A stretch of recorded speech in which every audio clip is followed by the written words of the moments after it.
안녕하세요. 인생에서 가장 중요한 건 인생이라는 걸 정말 뼈저리게 깨달은 남자입니다. 저는 사람이 살아가면서 돈으로 사람을 차별하는 일은 있어서는 안 된다고 생각하는 사람이에요. 그런 사람이 있다면 상종하고 싶지도 않았고 말이죠. 그런데 제가 가장 싫어하는 부류의 사람들이 제일 가까운 곳에 존재하고 있을 줄은 상상도 못했어요. 그 사람들은 바로 저희 처갓집 식구들입니다. 지금부터 제게 어떤 말도 안 되는 일이 있었는지에 대해 천천히 들려드리도록 하겠습니다. 저는 무척이나 가난한 집안에서 자랐어요. 좁은 단칸방에서 부모님, 누나와 저 이렇게 네 식구가 서로 몸을 부대끼면서 살았죠. 반지하 수준의 집에서 살았기에 여름이 오면 집 안으로 비가 들어와 밖으로 물을 퍼낸 적도 있었고 겨울엔 이불을 몇 겹씩 두르고서 추위를 견뎌내야 했습니다. 세상에 태어나자마자 마주한 가난은 시간이 아무리 지나도 나아질 기미를 보이지 않았어요. 그럼에도 불구하고 저희 가족은 행복했습니다. 가족 중 그 누구도 가난한 환경을 탓하거나 원망하는 사람이 없었고 어제보다 더 나은 내일이 될 거라 생각하면서 항상 긍정적인 마음으로 살았어요. 부모님께선 저희 남매에게 항상 이런 말씀을 해주시곤 하셨습니다. 우리가 이렇게 비록 단칸방에 살면서 여름 장마철이 되면 집 안으로 들어온 빗물을 밖으로 퍼내고 겨울이 되면 난방 보일러도 제대로 안 돼서 얇은 이불을 여러 겹 두르고 자야 하지만 이렇게 우리 가족끼리 하루를 무사히 보낼 수 있는 거 엄마랑 아빤 너희가 이런 사소한 것에도 감사할 줄 아는 사람으로 성장했으면 좋겠다. 누군가에겐 하루를 살아가는 게 당연한 일상이겠지만 또 누군가에겐 당연하지 않은 것일 수도 있으니까 말이야. 꼭 기억해.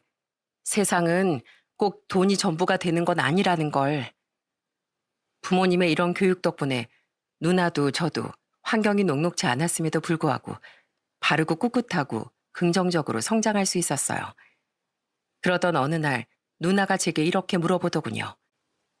상진아, 넌 어른이 되면 뭘 제일 먼저 하고 싶어? 난 우선 돈을 열심히 벌고 싶어.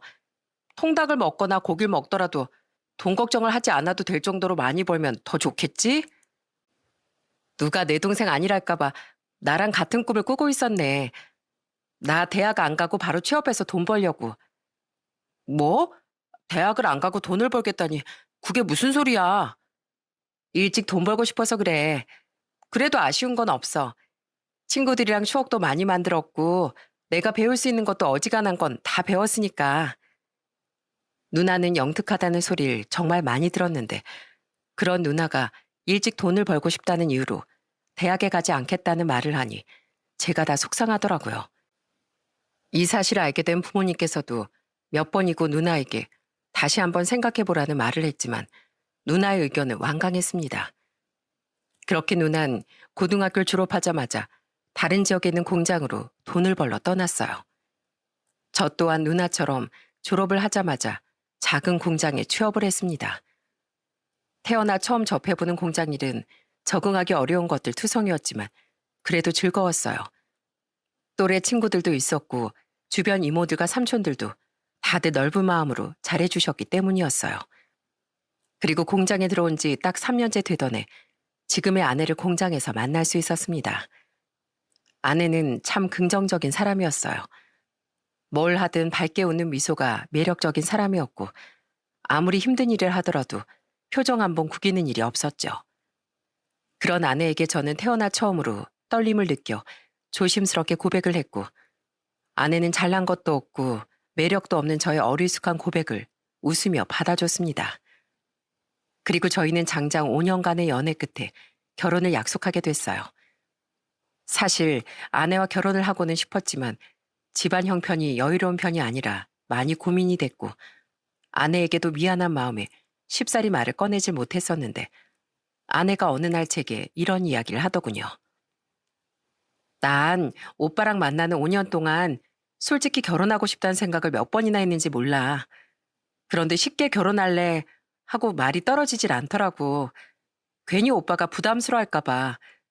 오빠만 괜찮다면 난 오빠랑 평생을 함께하고 싶은데 오빤 어떻게 생각해? 부담스럽다니. 전혀 그렇지 않아. 사실 내가 먼저 말을 하고 싶었는데 우리 집이 그렇게 여유로운 편이 아니어서 너한테 결혼하자는 말을 함부로 꺼내지 못했던 거야. 평생 함께하고 싶다는 이야기를 네가 먼저 하게 해서 미안해. 이런 나라도 괜찮다면 우리 결혼하자, 혜호가. 그렇게 항상 밝은 에너지를 가지고 있으며 따뜻하고 포근한 마음씨를 지니고 있는 아내와 5년간의 길었던 연애의 마침표를 찍고 부부로서의 새로운 출발점에 서기로 약속을 했습니다. 하지만 결혼을 하기 전 가장 큰 난관이 하나 남아 있었어요. 바로 양가 부모님들을 찾아뵙고 인사를 드리는 것이었죠. 우선 저희 부모님께선 예쁘게 웃어 보이고 활기찬 아내를 굉장히 마음에 들어 하셨습니다. 이렇게 예쁘고 싹싹한 아가씨가 우리 집 며느리가 되다니 우린 참 복도 많다. 앞으로 우리 상진이 잘 부탁해요. 말 안 듣고 속썩이면 아주 마음껏 혼내요. 정신이 번쩍 들 때까지. 그런 건 제 전문이에요, 어머님. 맡겨만 주세요. 아, 어머니 그릇 치우는 거 좀 도와드릴게요. 며느리 될 사람 손에 함부로 물 묻히고 그러는 거 아니야. 나 혼자 해도 되니까 아가씨는 저쪽 가서 앉아 있어요. 앞으로 며느리 될 사람으로서 어떻게 어머님 혼자 설거지하는 걸 가만히 지켜보고만 있겠어요. 그건 도리가 아니죠. 저 설거지 잘해요, 어머님. 같이 해요. 아내는 처음 인사를 오던 날부터 저희 부모님의 혼을 쏙 빼놓은 사람이었습니다. 부모님께서도 얼마나 마음에 드셨으면 아내가 집으로 가고 난 뒤에도 한참 동안이나 제게 여잘 잘 만났네, 평생 떠받들고 살아야겠네, 애가 어쩜 저렇게 예쁘고 서글서글하냐며 칭찬 세례를 퍼부으실 정도였답니다. 문제는 제가 처갓집으로 갔을 때였어요. 아내에게 들어보니 장인 장모는 경기도 외곽에 있는 작은 마을에서 벼농사를 짓고 사신다고 하더라고요. 추가로 텃밭을 가꾸면서 상추나 깻잎, 고추와 같은 채소들을 재배하기도 하고 말이죠. 처음 인사를 드리러 가는 자리였기에 평소엔 잘 입지도 않는 양복을 갖춰 입고 꽃바구니와 과일까지 사들고서 처갓집으로 찾아갔습니다. 엄마, 아빠, 예비사위 왔어요. 나와보세요. 그런데 아내가 이렇게 소리를 쳐도 집안은 쥐 죽은 듯이 조용했습니다. 오직 바람이 부는 소리만이 들릴 뿐이었죠. 전혀 예상치 못한 상황에 저도 아내도 당황해서 어떻게 해야 하지 하고 벙쪄있던 그때였어요. 뭐야? 언제 왔어? 아이, 뭐야? 어디 갔다 왔어? 오늘 내가 예비사에 데리고 온다고 했잖아. 벌써 까먹었어? 밤새 멧돼지가 내려갔다 왔다길래 밭에 피해 없나 잠깐 보고 왔어. 그리고 너도 내 나이 돼봐라. 어제 말했던 것도 다음날 되면 다 까먹고 그런다. 아무튼 간에 반가워요. 손님을 불러다 놓고 너무 오래 기다리게 한 건 아닌가 모르겠네. 아닙니다. 처음 뵙겠습니다. 저는 그 손에 든 건 뭔가? 아무래도 처음 인사드리러 오는 자리라 과일 좀 사왔습니다. 과일 좋아한다시길래 준비해봤는데 마음에 드실지 모르겠네요. 그래, 고맙네. 아유, 근데 어떻게 된 게 죄다 맛도 없는 싸구려 과일들 뿐이네. 이왕 사올 거면 아주 센스 있게 한우나 이런 거 사오면 좀 좋아. 엄마, 또 그런다 또. 오늘 처음 오는 자리인데 말 좀 예쁘게 좀 해요. 네? 아유, 알았다. 그냥 장난친 거야, 장난. 자자, 여기 서서 이러고 있지 말고 집 안으로 들어가지. 시간을 보니 딱 점심시간이구만. 들어가서 바로 밥 먹으면 되겠네. 저를 처음 본 장인과 장모는 썩 표정이 달갑지만 않았습니다. 그래서 처음엔 아무래도 딸을 데리고 가는 도둑놈 같다고 생각을 하신 건가 싶었죠. 들어가 식사를 하면서 정식으로 인사를 드린 후 장인과 장모는 제게 정말 많은 것들을 물어봤어요. 그래, 우리 딸이랑은 어디서 알게 됐나? 저희는 같은 공장에서 만나 알게 됐습니다. 같이 일하면서 서로 의지하고 정이 많이 들었어요. 공장이 바로 코앞인데 좀 더 일찍 찾아뵙지 못해 죄송합니다. 아니 뭐 죄송할 필요까지는 없고 공장에서 일을 하는 거면 돈을 많이 버는 편은 아니겠구만. 부모님은 뭐 하시는데? 아버진 간간히 일거리가 들어오면 일을 나가시고 있고 어머닌 집에서 소일거리를 하며 지내고 계십니다. 그러면 자넨 지금 부모님이랑 같이 살고 있는 거야? 결혼하면 집은 어떻게 할 생각인가? 결혼식 올릴 생각은 있고? 지금 부모님이랑 같이 살고 있는데 결혼하면 따로 나와서 지낼 겁니다. 결혼식에 대해선 저희도 얘기를 많이 나눠봤는데 식까지 올리기엔 준비할 것들도 너무 많고 또 비용도 비용인지라 안 올리는 쪽으로 생각하고 있습니다. 집은 대출을 받아서 전세로라도 마련을 해볼까 생각하고 있고요. 허기야, 요즘은 결혼식이 허례허식이다 뭐다 해서 건너뛰는 사람들이 많아졌다는 것 같긴 하더라만 그런데 대출이라니 비용 생각해서 결혼식도 안 올리겠다고 생각하는 애들이 속 편한 소리들 하고 있어. 대출 받아서 집 구한다 쳐. 그럼 그 집 관리비랑 대출 이자랑 원금은 또 어떻게 갚을 거며 그거 감당하면 돈은 또 언제 모으려고 그래? 하등 쓸모없는 생각하지 말고 그냥 우리 집에 같이 들어와 살아. 네? 아니 며느리만 시댁에 삽가하고 사는 거 아니야. 사위도 얼마든지 처가살이 할 수 있어. 우리랑 같이 살게 되면 집세도 안 나가. 대출이자 나갈 일 없어. 공과금도 안 나가. 그러다 보면 돈도 쉽게 모을 수 있을 것 아닌가. 자네 하는 말 들어보니까 집에서도 도와줄 수 있는 형편은 아닌 것 같고. 원래 젊었을 때 돈을 바짝 벌어놓고 모아놔야 나중에 나이 먹고 고생을 덜 하는 법이야. 그러니까 혼인신고만 하고 우리 집으로 들어오게. 장모의 제안에 저도 아내도 적잖게 놀랄 수밖에 없었습니다. 장모가 먼저 이런 말을 꺼낼 거라곤 전혀 생각지도 못했거든요. 그런데 그 말을 곱씹어보니 뭔가 틀린 말은 아니다라는 생각이 들더라고요. 아직 사회초년생이라고 불릴 수 있는 두 부부가 대출을 받아서 집을 구하면 생활비는 생활비대로, 공과금은 공과금대로, 또 대출금은 대출금대로. 저희 둘 다 돈을 벌고 있지만 이런저런 것들을 모두 감당하면 좀 부담스러울 것 같았습니다. 어른이 말을 하면 대답을 해야지. 왜? 생각해보니 처가살이 눈치 보일 것 같고 근처에 편의점 하나 없는 이런 깡촌에선 생활하기 힘들겠다 싶은가? 아닙니다. 장모님께서 먼저 이렇게 말씀해 주실 거라곤 생각지도 못해서요. 전 괜찮은데 괜히 장인어른이랑 장모님께서 불편하실까 걱정됩니다. 불편할 게 뭐 있나? 어차피 가족이고 내 사위인데 어차피 둘 다 일하고 있는 공장도 우리 집에서 30분 거리라며. 자네 차는 있지? 네, 재작년에 중고차로 한 대 장만했습니다. 그럼 뭐 출퇴근하는 것도 전혀 상관없겠구만. 그럼 그렇게 하는 걸로 하게. 그리고 상견례 날짜도 되도록 빨리 잡자고.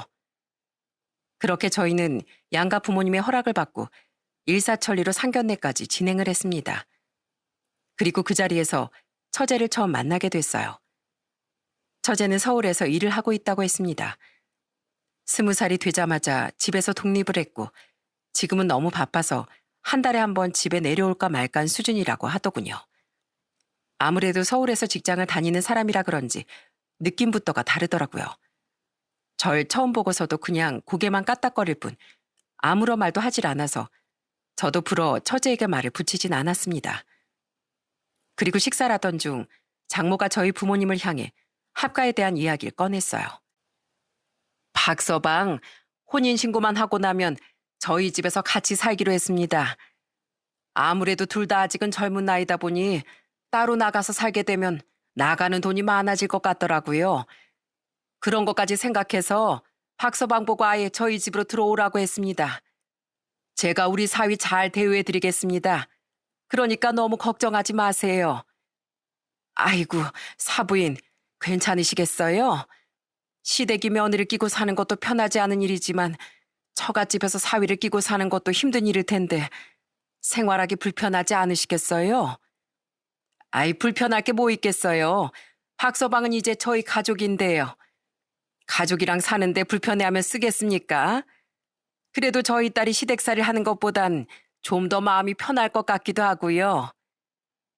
그날 상견례는 좋은 분위기로 마무리됐고 저희는 상견례가 끝나자마자 곧바로 혼인신고를 진행해 부부가 되었습니다. 결혼식은 우리가 어느 정도 여유가 있을 때 하기로 했고요. 여보, 정말 결혼식 안 올려도 괜찮겠어? 여자들은 웨딩드레스 입어보는 게 소망이라며. 으이그, 걱정도 팔자다. 나중에 아주 예쁜 드레스에다가 성대하게 해주세요. 그날만 기다릴 테니까. 우리 어느 정도 안정되면 그때 해요. 난 지금은 당신만 있으면 돼. 혼자에서 둘이 됐다는 거, 가족관계 증명서를 떼었을 때 밑에 배우자란 이름이 있다는 건 제법 신기하고 가슴 두근거리는 일이었어요. 그리고 아내와 혼인신고를 마치고 난 다음 저는 집에 있는 짐을 싸서 처갓집으로 들어갔습니다. 처갓집에 발을 들인 것이 지옥의 서막일 거라곤 그 당시엔 전혀 생각하지 못하면서 말이죠. 저희 부부에겐 결혼한 지 얼마 지나지 않아 소중한 축복이 찾아와 줬습니다. 사실 자녀 계획은 있었지만 이렇게까지 바로 찾아와 줄 거라는 생각은 하지 않았었기에 조금 당황스럽긴 했었지만 그래도 기쁜 마음에 곧바로 양가 부모님들께 이 소식을 전했어요. 그 소식을 전할 때만큼은 늘 무미건조한 표정을 짓고 있었던 장인과 장모도 웃어 보이더라고요. 처가살인 처음엔 생각보다 나쁘지 않았어요. 장인 장모 함께 살아서 그만큼 나가는 돈이 줄어든 거, 그리고 임신을 한 아내가 집에서 부모님의 관리를 받을 수 있다는 거, 다 좋았지만 장인과 장모가 자주 생색을 낸다는 게 문제라면 문제였죠. 자네, 다시 생각해도 처가살이 선택하길 참 잘했구나 싶지? 네? 자네, 만약에 우리 집으로 안 들어왔어 봐. 자네 혼자 우리 해옥이 옆에서 관리 제대로 해줄 수 있었겠어. 게다가 나중에 배 나오면 혼자 걷기도 힘들어질 테고 챙겨줘야 할 게 한두 개가 아닐 텐데. 그래도 자네 혼자 할 일을 우리가 이렇게 나눠서 하고 있잖아. 인정해, 안 해? 저 혼자서도 잘했겠지만 그래도 장인어른 장모님께서 이렇게 옆에서 도와주시니 한결 더 편해진 기분입니다. 감사합니다. 마음속으론 자식이 임신을 했는데 같은 집에 살면 그만큼 잘해주는 게 일반적인 게 아닌가 싶은 생각과 장인 장모가 아내를 잘 돌봐준다고 하더라도 내 할 일이 줄어드는 건 아닌데 라는 생각도 함께 들더라고요. 이 얘기를 입 밖으로 꺼낼까 하다가 굳이 불필요한 말로 인해 기분을 상하게 하는 건 좀 아닌 것 같다는 생각에 그냥 웃어 넘기고 말았죠. 이후 아이는 정말 예쁘고 건강하게 태어나줬습니다. 아이는 저희가 그토록 바라고 바랬던 공주님이었어요. 다른 건 다 필요 없으니 바르고 건강하게만 자라달라고 빌고 또 빌었습니다. 아내는 출산을 한 이후 당분간은 아이를 키우는 데 집중을 하고 싶다며 공장을 그만뒀고 저는 생계를 책임지기 위해 계속 공장에 남아 일을 했어요. 그렇게 홀로 일을 하던 어느 날 장인과 장모가 저희 부부 앞에서 이런 말을 하더군요. 자네, 공장 다니면서 남는 시간에 우리 밭일 좀 도울 생각 없나? 네? 밭일이요? 저 태어나서 밭일이라곤 한 번도 해본 적이 없습니다, 장인어른. 그건 걱정 말게. 우리가 알려주면 되니까. 세상에 처음부터 농사일을 잘한 사람이 어디 있겠나. 우린 날 때부터 날 잡고 호미 잡고 뭐 태어난 줄 알아? 어른들이 가르쳐 주셔서 알게 된 거지. 요즘 우리도 나이가 들었는지 무릎도 아프고 허리도 아프고 돈 주고 일손을 구하려고 하니 이것도 영 쉽지가 않네. 어차피 자네 주말엔 쉬지 않나. 쉬는 날엔 그냥 사부작 사부작 우리 일 도와주면서 시간 보내는 거지. 어때? 도와줄 수 있겠나? 아빠, 공장 일이 얼마나 힘든지 알기나 해? 일하고 오면 완전 녹초가 되어버린다고. 그런데 그나마 쉬는 주말에 나와서 밭일을 하라니. 누가 그걸 모르냐? 그냥 믿음직한 사람이랑 같이 하고 싶다. 뭐 이런 거지. 그리고 아빤 박서방한테 물어본 건데 왜 네가 성질을 부리고 난리야? 하여튼 애 낳고 나서부터 아주 성격이 예민해져선. 아닙니다. 옆에서 어떻게 하는지 가르쳐만 주시면 제가 한번 잘해보겠습니다, 장인어른. 그래? 그럼 마침 내일이 토요일이니까 내일부터 바로 일 들어가 보도록 하지. 자네가 쓸 모자랑 장갑 같은 것도 다 준비해 줌세. 내일 아침 7시에 깨우러 올 테니까 오늘은 일찍 자게. 예, 알겠습니다. 좋은 게 좋은 거라고 언성 높일 일은 되도록 만들고 싶지 않았어요. 물론 피곤이 2배가 되긴 하겠지만 그래도 배워두면 나쁠 건 하나도 없을 것 같아 장인 장모의 제안에 고개를 끄덕였습니다. 옆에서 모든 걸 다 보고 있던 아내는 한숨을 쉬면서 저보고 바보라고 하더군요. 아휴, 밭일이 얼마나 힘든 건데 그걸 덥석 하겠다고 해. 농사일 얕잡아 보면 안 돼. 아니야. 연세 많은 장인 장모님도 하시는데 내가 도울 수 있는 건 도와야지. 일손이 부족하다고 하시잖아. 그리고 가족끼리 언성 높여봐야 좋을 거 하나도 없어 여보. 여기서 거절하면 또 말 더 이어지잖아. 좋게 좋게 넘어가자고. 하여튼 착해 빠져가지고선 다음부턴 그냥 좋게 거절해. 당신이 거절한다고 소리 지르거나 구박할 사람 아무도 없어. 좋게 좋게라는 게 무조건 좋은 것만 아니라는 거 꼭 명심해. 아내는 항상 제 편을 들어주는 사람이었습니다. 아내가 있기에 처가살이가 그나마 수월할 수 있었어요.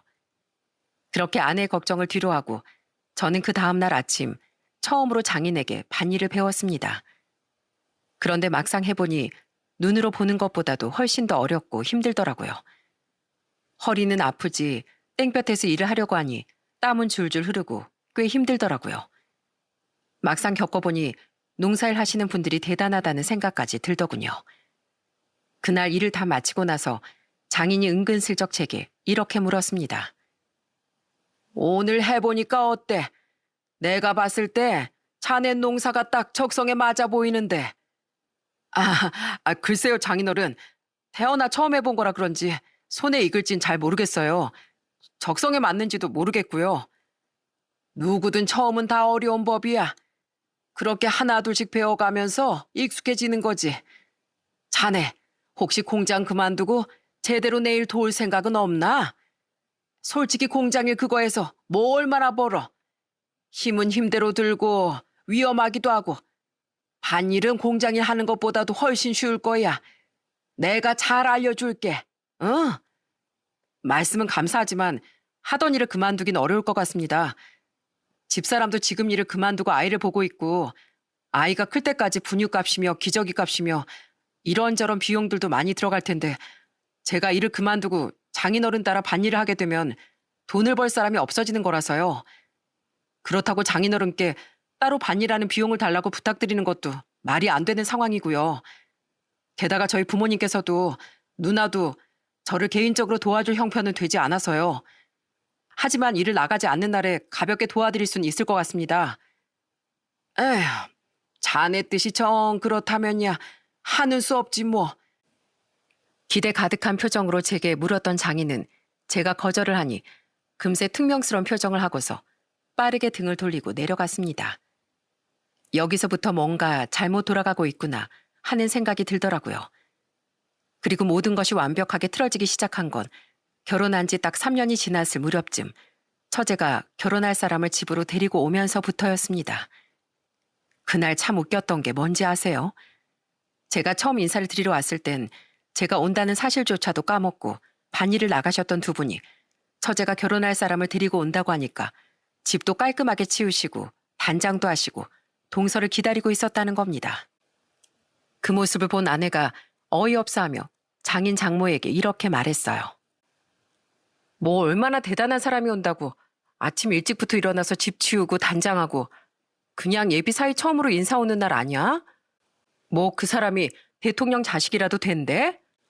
아님 뭐 슈퍼스타라도 되는 거야? 내가 알 정도로 유명한 사람이야? 예, 들어보니까 정말 장난 아니더라. 무려 이름만 대면 다 아는 금융권에서 일을 하고 있는 사람이래. 연봉도 무려 억소리가 나고 그런 엄청난 사람이 우리 집에 인사로 오겠다는데 우리도 그에 걸맞게 나름 단장이라도 하고 있어야지 않겠니? 참 어떤 사람인지 궁금했습니다. 그리고 몇 시간 후 주인공이 등장을 했어요. 어서 와요. 이 좁은 총구석까지 찾아오느라고 많이 힘들었죠? 아이고 아니요. 총구석이라뇨. 공기가 정말 좋아서 오는 내내 창문 열고 왔는걸요. 서울은 창문 열고 달리면 매연만 들어오는데 여긴 정말 공기도 좋고 물도 맑고 모든 게 다 좋네요. 처음 뵙겠습니다. 이정국이라고 합니다.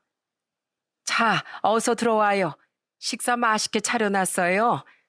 너희는 아까 밥 먹었으니까 배 안 고프지? 네, 배 안 고프네요. 저희 신경 쓰지 마시고 방에 들어가서 얘기들 나누세요. 우리 마당에는 평상에 앉아 있을 테니까. 아내는 뭐가 못마땅한지 퉁명스럽게 대답을 하더군요. 그리고 그때 예비동서가 아내에게 말을 걸어왔습니다. 처형 맞으시죠? 언니가 있다고 이야긴 들었는데 이렇게 뵈니 굉장히 미인이시네요. 장모님도 미인이시고 장인어른도 미남이시고. 처형, 그러지 말고 같이 들어가시죠. 그래도 오늘 처음 인사드리는 자리인데 가족 중 한 명이라도 빠지는 건 좀 그래서요. 그리고 여긴 형님 맞으시죠? 형님도 빠지지 말고 같이 들어가시죠. 앞으로 형님 동서할 사이인데요. 동서는 마치 이미 가족이라도 됐냐 저희 부부를 향해 처형 형님이라고 부르며 팔을 잡아 끌었습니다. 참 사교성 하나는 대한민국 최고였습니다. 결국 등살에 못 이겨 억지로 자리를 채우긴 했지만 여간 그 자리가 불편하지 않을 수 없었어요. 밥상을 차리는 것 자체도 제가 왔을 때랑은 차원이 틀리더라고요. 장모는 갈비찜뼈를 손수 발라주면서 부드러운 살코기를 동서의 밥 위에 얹어줬습니다. 누가 봐도 부모 자식 같아 보였어요. 전혀 처음 본 사람들 같지 않았어요. 식사 자리 분위기는 그렇게 흘러갔습니다. 그렇게 가시방석 같았던 식사 자리가 끝난 후 동서가 저를 보고 손을 내밀며 이렇게 말을 하더군요. 형님, 전 형님을 진짜 친형님처럼 모시고 싶습니다. 종종 술친구 필요할 때 불러도 되겠습니까? 제가 일반 소주나 맥주 같은 거 말고 진한 위스키 한 잔 사겠습니다. 그래요, 잘 지내봐요. 그런데 내가 술은 잘 못해서. 아, 그러시구나. 그리고 형님, 왜 이렇게 딱딱하게 구세요? 그리고 말 편하게 하세요, 편하게.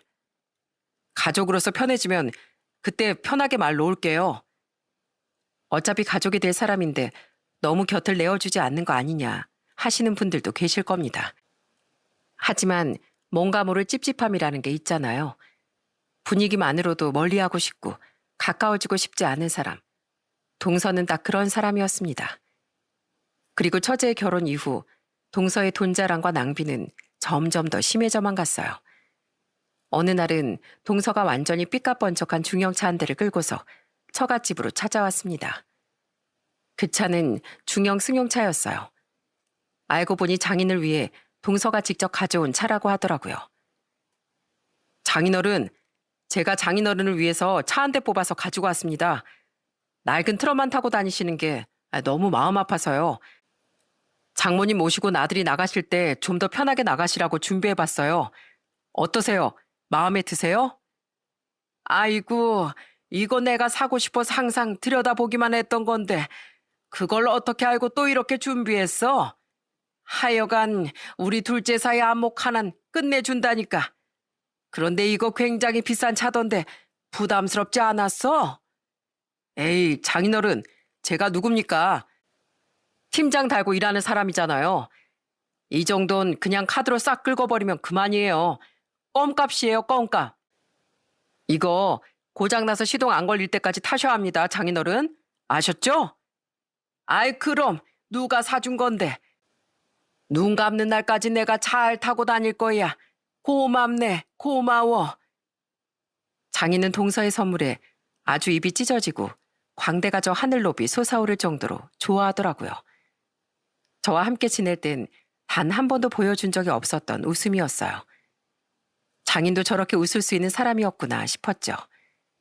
그런데 그 차에 무슨 비밀이 있었는지 아시나요? 우리에겐 새 차라고 하더니 키로수를 보니까 이미 8만 킬로를 탄 상태더라고요.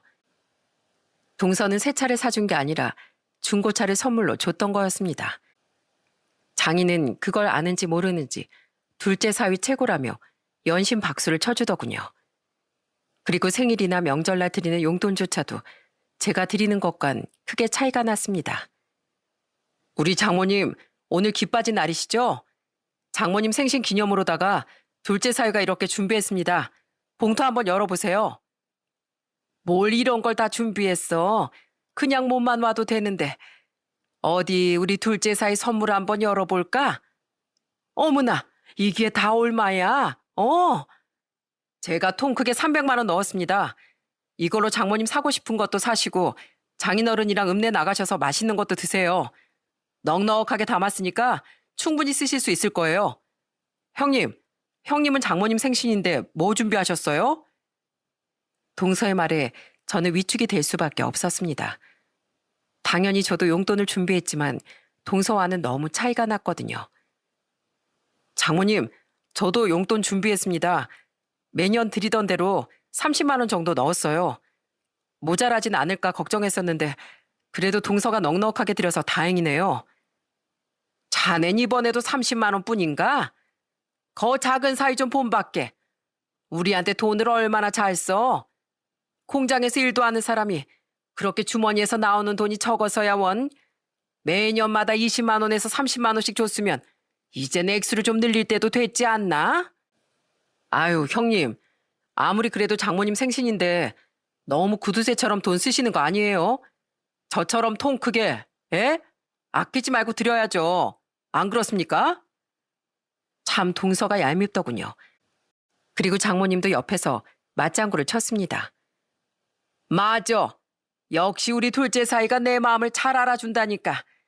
월세도 안 내면서 우리 집에 살면서 용돈도 이렇게 팍팍하게 준다니까. 난 우리 첫째 사이가 자네 반의 반이라도 좀 닮았으면 좋겠네.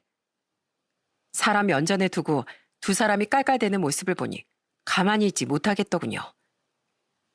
여태까지 제가 드린 돈이 장모님께 모자라다고 느껴질 줄은 몰랐네요. 이 집 생활비며 공과금 그리고 틈틈이 용돈도 자주 드렸고요. 이것뿐만 아니라 주말마다 밭일 도와드리면서 지금껏 지냈습니다. 그런데도 제가 마음에 안 드시나 보네요. 자, 여기 있습니다. 그럼 지금 지갑에 있는 돈 전부 다 드릴게요. 얼마나 드릴까요? 100만 원? 200만 원? 말씀만 하세요. 제가 땡빚을 내서라도 돈 구해올 테니까요. 장모님이 모자라다고 느끼시지 않게끔요. 필요한 금액을 말씀하세요. 대체 얼마에 드리면 만족하시겠습니까? 이렇게 딱 부러지게 했더니 장인 장모 모두 꿀먹은 벙어리 마냥 입을 꾹 닫아버리더군요. 고작 돈을 가지고 사람의 수준을 매기고 같은 가족끼리 비교하고 하는 걸 세상에서 제일 싫어하는데 그렇게 대놓고 비교라니 저 역시도 입에서 고운 말이 나오지 않더군요. 그리고 저희 부부가 장인 장모를 향해 품고 있었던 불만과 분노는 몇 달이 지난 무더운 여름 초복이 찾아왔을 때 비로소 터지게 됐습니다. 그날은 주말이었고 아침부터 닭백숙을 끓인다고 분주했던 장모는 처제에게 전화를 걸었어요. 오늘 초복이라 시간 괜찮으면 집으로 내려와 닭백숙이나 한 그릇 먹고 가라고 말이죠. 장모님께선 닭을 3마리 정도 삶으셨더라고요. 양도 넉넉하고 무척이나 맛있어 보여 잘 먹겠다는 인사와 함께 딱 닭다리 하나를 집으려던 그 순간이었어요. 장모가 제 손을 찰싹 내려치며 제게 이렇게 말했습니다. 자네 지금 뭐 하는 거야? 어디 닭다리에 손을 대? 네? 제가 닭다리가 왜요? 자넨 살코기만 몇 점 주워 먹고 국물이나 마시고 빨리 나가서 호미 들고 밖에 가서 잡초나 다듬어. 요새 비가 좀 많이 내려서 그런지 잡초 자라는 속도가 아주 장난이 아니야. 굼뜨게 행동하지 말고 대충 먹고 빨리 움직여. 그래야 해지기 전에 끝내지. 뭐라고요? 내가 오늘 이렇게 음식을 준비한 건 우리 둘째 사이가 얼마 전에 또 용돈 100만 원을 보냈더라고. 그 돈으로 이거 준비한 거니까 대충 먹고 가서 밭일 좀 해. 알았나? 정말이지 너무 충격을 먹어 말도 제대로 나오지 않았습니다. 가족끼리 다 둘러앉아 닭백숙을 먹는데 그 와중에 저는 살코기만 몇 점 먹고 국물만 마시고 밭에 가 잡초나 다듬으라니 이게 정말 말이나 되는 소리인가요? 제가 너무 어이가 없고 서러워서 눈물이 날 것 같아 장모 얼굴만 쳐다보고 있으니 장모가 다시 한번 제 얼굴을 보고 소리를 지르더군요. 내 말 안 들려? 아이, 그만 먹고 일하라니까, 일. 사람이 양심이 있어야지. 얹혀 사는 주제에 먹고 놀기만 하려고 하면 쓰나. 내 말이 틀렸으면 어디 말해보소. 너무 서럽더군요. 그래서 저는 장모에게 울분을 토하며 말했습니다. 장모님, 도대체 절 왜 이렇게 차별하고 싫어하시는 거예요? 말씀 좀 해보세요. 이유라니? 그냥 자네만 보면 답답하고 마음에 안 드는 걸 어떻게 하나? 자네 집안이 좋기나 해? 아님 자네가 능력이 있어. 고작 촌동네에서 공장이나 다니는데 누가 좋아하겠어? 우리 둘째 사위는 알아주는 금융업에 종사하지 않나. 이건 비교가 돼도 너무 비교가 돼야 말이지. 한마디로 장인 장모는 제가 이유 없이 싫은 거였습니다. 그때 느꼈어요. 더 이상 저 사람들은 내 장인 장모가 아니라는 것을요. 그리고 그때였습니다. 아, 진짜 못 봐주겠네. 여보, 빨리 일어나. 해도 해도 너무하네. 우리도 돈 있어. 닭백숙 하나 가지고 되게 차별하네. 여보, 일어나. 우리도 당장 산장에 가서 닭백숙 먹고 오자. 그리고 이제부터 내 남편한테 반일 시키지 마세요. 내 남편 이 집 사위예요, 일꾼이에요. 가난하다고 이렇게 차별하는 건 너무한 거 아니에요? 진짜 내 부모님이지만 정말 창피하네요. 얼굴을 들 수가 없다고요. 여보, 어서 가자. 아내가 신경질적으로 숟가락을 내려놓고 딸과 함께 자리에서 일어나 제 손목을 잡아 끌었습니다. 그 모습을 본 장인이 또 한 번 큰 소리를 내더군요. 해옥이 너 당장 자리에 앉지 못해? 이게 무슨 버르장머리 없는 행동이야?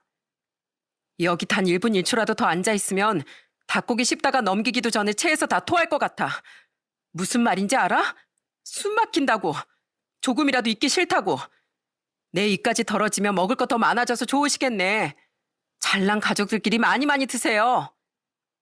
그리고 아내는 저와 딸을 데리고 산장에 있는 식당으로 데려갔습니다. 여보, 어서 먹어. 내가 손으로 뜯어줄게. 아, 해봐. 아내는 제 기분을 풀어주려고 무던히도 애를 썼어요. 여보, 아까 왜 그랬어? 장인 장모님이 많이 놀래시던데. 내 남편이 무시당하고 있는데 그거 가만히 구경만 하고 있을 와이프도 있나? 나라도 나서서 한 방 먹여주고 싶었어. 난 이 세상에서 당신이 제일로 믿음직스럽고 듬직한 가장인데 감히 내 남편을 무시하는데 열이 확 나더라고. 그러니까 앞으로 당신도 내 눈치 보지 말고 하고 싶은 말 다 하고 살아. 알았어? 난 언제나 당신 편이니까. 여보. 저는 아내의 말을 듣고 참았던 눈물을 뚝뚝 흘리면서 뜨끈한 닭백숙을 아주 맛있게 먹었습니다. 평생 내 편을 들어줄 사람이 있다는 건 상상 이상으로 든든한 거더라고요. 그날 이후부터 저와 아내는 장인 장모의 이야기와 요구하는 것들을 들어주지 않기 시작했습니다. 그리고 항상 주말마다 장인 장모의 반일을 도와줬었는데 이젠 그마저도 전혀 거들어주지 않았어요. 그랬더니 장모가 제게 신경질적으로 묻더라고요. 자네, 주말마다 대체 어딜 나가는 겐가? 자네가 나가니까 텃밭 주변에 풀을 다듬어 줄 사람이 없잖아. 아휴, 안 그래도 요즘 다리가 쑤셔 죽겠구먼. 지금 나한테 반항하는 거야? 반항이라뇨. 저는 장인 장모님이 절 대우해 주신 만큼 딱 그것만 할도리 하겠습니다. 항상 저를 무시하고 차별하는데 어떤 사이가 네네 하고 일을 도와준답니까? 뭐라고? 지금 나한테 대드는 건가? 대들다뇨. 제 말은 장모님이 하는 만큼 저도 한다는 말씀입니다. 그게 공평하지 않겠어요? 아니 자네, 뭐 잘못 먹었나? 아이 갑자기 왜 그래? 지금까지 저 참을 만큼 참았습니다. 그래도 좋은 게 좋은 거라고 내 아내의 부모고 우리 딸 외할아버지 외할머니라서 언젠간 좋아지겠지 하고 그냥 웃고 넘겼어요. 근데 제 이런 마음을 권리로 아는 장인 장모님께 이젠 더 이상 잘해줄 필요가 없다는 생각이 드네요. 그러니 이러니 저러니 저한테 부탁하실 거면 그만한 행동을 하시고 부탁하세요. 아시겠어요? 제가 그렇게 말하자 이상하게 구겨지는 장모의 표정이 정말 장관이었습니다. 아주 똥 씹은 표정이더라고요. 지금까지 만만하게 봤던 사위한테 뒤통수를 세게 당하니 그럴 수밖에요. 그랬더니 장모가 그날 이후 어떻게 반격했는지 아시나요? 어느 날 장모가 저희를 불러다 터무니없는 이야기를 하더라고요. 너희 이제부터 달달이 집세 내고 살아라. 뭐? 그게 무슨 말이야? 집세를 내라니. 솔직히 니네가 생각해도 양심이 없다고 느껴지지 않니? 삼시세끼 밥 해줘. 지낼 공간 내어줘. 우리가 그동안 박서방한테 왜 반일을 도우라고 시킨 줄 아니? 집세 안 받는 대신에 밥값이라도 하라고 우리가 시킨 거였어. 네 말 맞다나 당연히 풀 다듬고 반일하는 거 우리끼리 하려면 할 수도 있지. 근데 이제 그마저도 못하겠다면 집세를 내고 사는 수밖에 더 있겠냐? 그래, 그래서 얼마를 주길 원하는데? 어디 드러나 보자. 많이도 필요 없다. 딱 50씩 내고 살아. 그게 싫으면 당장 나가서 살든지. 어떡할래? 엄마 진짜 유치하다. 엄마가 이렇게 말하면 우리가 꼬리 내리면서 다달이 50만 원씩 낼 테니까 여기서 지내게 해주세요. 말 잘 들을게요. 뭐 이럴 줄 알았어? 나가라고 하면 나가야지 뭐. 막말로 큰 사위인 사위 취급도 안 해주는데 우리도 굳이 그런 취급 받으면서 살 이유 없지. 그리고 엄마 아빠가 우리 보고 들어와서 살라고 한 거잖아. 누가 보면 우리가 들어와서 살게 해달라고 눈물이라도 쏟으면서 애원한 줄 알겠다. 이제 수영이도 어느 정도 자랐겠다. 깔끔하게 분가할게. 이게 엄마가 원하는 대답이지? 야, 내가 널 그렇게 키웠어? 지 남편 편만 들 줄 알고 쇠가 빠지게 키워놨더니만 지 부모한테 말하는 꼴 좀 봐. 이 버르장머리를 대체 누구한테 배웠을까? 엄마, 옛말에 부모는 자식의 거울이라고 했어. 내가 누구 닮아 성격이 이런진 엄마를 보면 알 수 있을 거야. 그리고 이제 와서 고백하건대 안 그래도 우리 점 찍어 놓은 아파트가 있거든? 얼마 전에 남편이랑 임장도 다녀왔어. 이 집보다 훨씬 아늑하고 집도 좋더라. 시기만 조율하고 있었는데 이렇게 결심하게 해줘서 고맙네. 엄마, 완전 땡큐야, 땡큐. 네, 아내 말이 맞습니다. 점점 처가의 행동이 도가 지나치다 생각이 들어 저는 아내에게 먼저 분가를 하자고 했었어요. 그래서 장인 장모 모르게 주말마다 임장을 다녔죠. 물론 은행 대출을 받아야 했지만 그동안 처가살이 하면서 모은 돈이랑 하면 집을 구할 수 있었습니다. 지금 생각해보니 처가살이 하면서 딱 좋은 점이 하나 있었네요. 몇 년이란 시간 동안 무시는 무시대로 당했지만 덕분에 돈을 모을 수 있었다는 것이었죠. 그 시간과 돈을 맞바꾼 거라 생각하기로 했습니다. 너희 분명히 후회할 거야. 그래도 어른 밑에 있었을 때가 좋았구나 싶을 거다. 아유, 독한 것들. 진절머리나. 저런 것도 큰딸의 큰 사이라고 두고 있었으니 원. 소리를 지르거나 말거나 저희는 눈 하나 깜짝하지 않고 얼마 후 미련 없이 후회 없이 그 집을 나왔습니다. 확실히 장인 장모를 떠나 저희 가족끼리만 온전히 지낼 공간이 생기니 마음이 가볍기도 하고 이전보단 일상을 살아가는데 여유가 생긴 느낌이었어요. 차라리 이럴 줄 알았다면 진작에 분가를 할 걸 하는 생각도 했지만 지금까지는 어쩔 수 없었죠. 처음에는 분가할 미천이 없었기 때문이었죠. 그래도 버티다 버텨 이 좋은 공간에서 우리 가족이 함께 할 수 있는 것에 감사하며 하루하루 가족과 행복한 시간을 보냈습니다. 그렇게 우린 처갓집과 담을 쌓고 살았어요.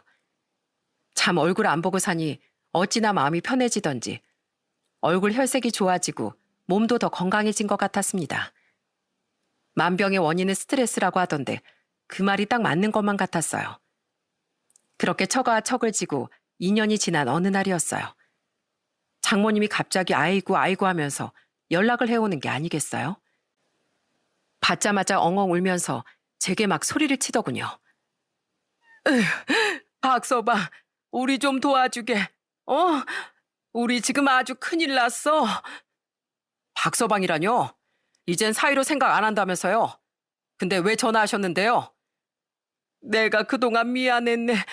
제발 우리 좀 도와줘. 작은 사위, 아니 이젠 사위도 아니지.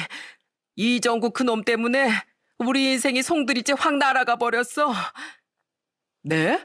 무슨 말씀을 하시는 거예요? 이정국이면 장모님이 그렇게 애지중지하던 사람 아닌가요?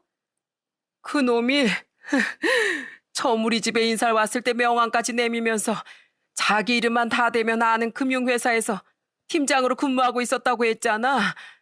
그 말 다 거짓말이었어. 그냥 백수였어, 백수. 작은 편두리 사무실 하나 차려서 주식 투자나 하고 사는 한량이었다고. 뭐라고요? 어느 날 작은 딸이 우리한테 와서 그러는 거야. 돈을 좀 빌려달라고. 몇 달만 쓰다가 그대로 돌려주겠다고. 그래서 얼마가 필요하냐고 하니까 빌려줄 수 있는 만큼 다 빌려달라더라고. 그래서 우린 급한 건가 보다. 어차피 몇 달 뒤에 갚는다고 했으니까 노후자금 있는 거 평생 모은 돈 2억 2천 그걸 다 빼서 빌려줬는데 글쎄 그놈이 그 돈을 주식 투자로 다 날렸다고 하네. 아, 그럼 증권회사에 다닌 게 아니라 조그마한 사무실 차려놓고 주식하는 전업 투자자였나 보네요. 어쩐지. 그러게 뭐하러 빌려주셨어요? 빌려준 사람이 잘못이죠. 자네, 아직도 내가 미운 겐가? 그래서 이렇게 퉁명스럽게 대답하는 거야? 이젠 내가 믿을 게 자네밖에 없네. 어떻게 내 돈 좀 받아내 줄 수 없는가? 내 딸이 빌려간 거라 경찰에 신고도 못하고 우리가 진짜 사는 게 아니라네. 하루하루를 눈물로 보내고 있어. 동서의 정체도 놀라웠고 장모의 말도 놀라웠습니다.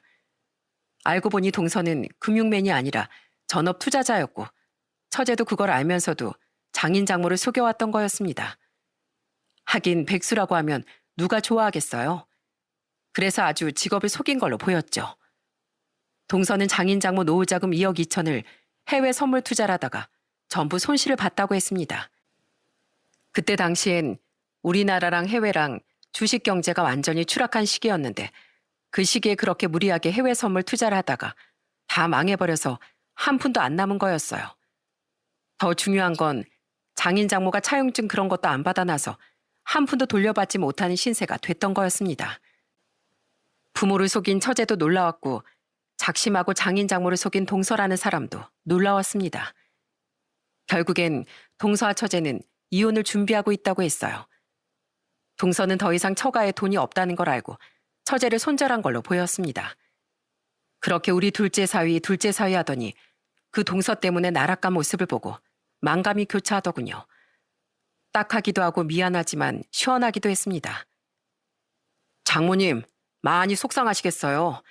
한두 푼도 아니고 2억 2천이나. 그런데 저한테 왜 전화하신 거예요? 저랑은 아무 상관없는 일 같은데요. 그때 내가 정말 미안했네, 박서방. 내가 사람 귀한 줄도 모르고 자네한테 너무 함부로 대했어. 세상에 돈만이 전부가 아니라는 걸 너무 늦게 깨달아 버렸지 뭔가.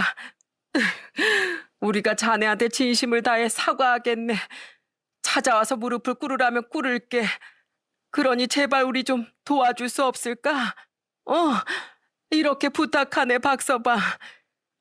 사과는 진작에 하셨어야죠. 그땐 평생 후회하게 만들어주신다고 하더니 정작 돈 다 잃고 남는 것도 하나 없어지니까 이제 와서 사위사위 하며 미안하다고요?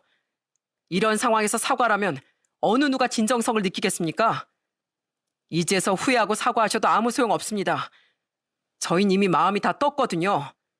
아내도 그렇고 저도 그렇고 장모님 장인어른 그리고 부모 없는 셈 치고 살아가고 있습니다. 그때 저희 나가던 날 장모님께서 그러셨죠? 나가면 후회할 거라고요. 이제 남은 시간 동안 후회는 장인어른이랑 장모님께서 하시게 생겼네요. 이제 두 번 다신 전화하지 말아주세요. 그렇게 전 전화를 끊어버렸습니다. 아무리 생각하고 또 생각해도 용서가 안 되더군요.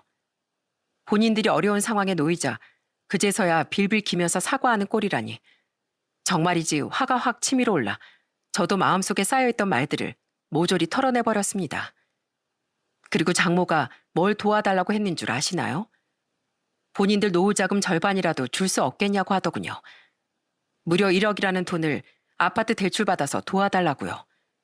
노후에 손가락 빨게 생겼다면서 말이죠. 여러분 같으면 이런 상황에 도와주고 싶겠습니까? 아내 또한 도와줄 마음도 없고 불쌍하다는 생각도 들지 않는다고 했습니다. 자업자득이라는 표현밖에 들지 않았어요. 그 후 장인 장모는 저와 화해를 시도하려고 몇 번이고 찾아왔지만 저는 모두 거절했습니다.